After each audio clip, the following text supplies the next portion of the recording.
Howdy folks, Greenwood here again. Just kind of wanted to show off my disaster of a kayak here. What it is a feel-free Yak'n 12.5. Got the custom-made rod rack there. Running a Lowrance Mark IV GPS. It's nothing fancy, but it does tell you the speed, the water depth, and the temperature, which is just about all you need. Figured the wind was going to be up just a little bit today, so I did bring my jag chain. Haven't quite used it just yet.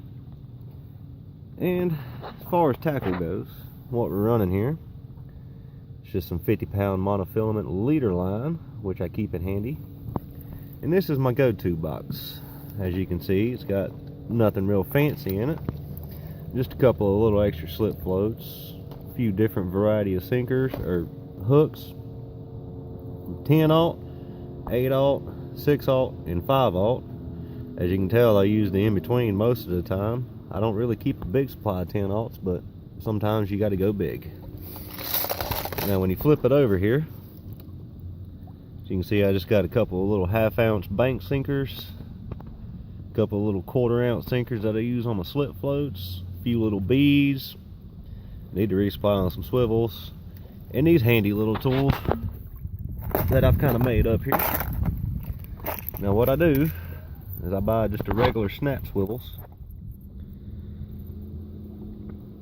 just like that, and I pull the snaps off of one side of them,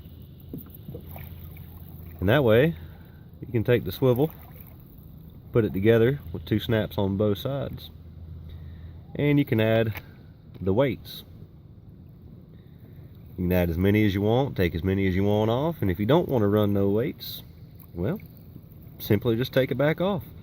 Now what you do is when you pop the snap, you hook it onto the main line, the side of the swivel, which keeps it down, and the rest of the swivel is up to function as normal. Then you come down here on this side, unhook it, and just clip on as many of these little weights as you use. I do prefer this style of weight because, well, it's kind of like a no-roll, but it's the ones I got. Yet again, nothing too awful fancy.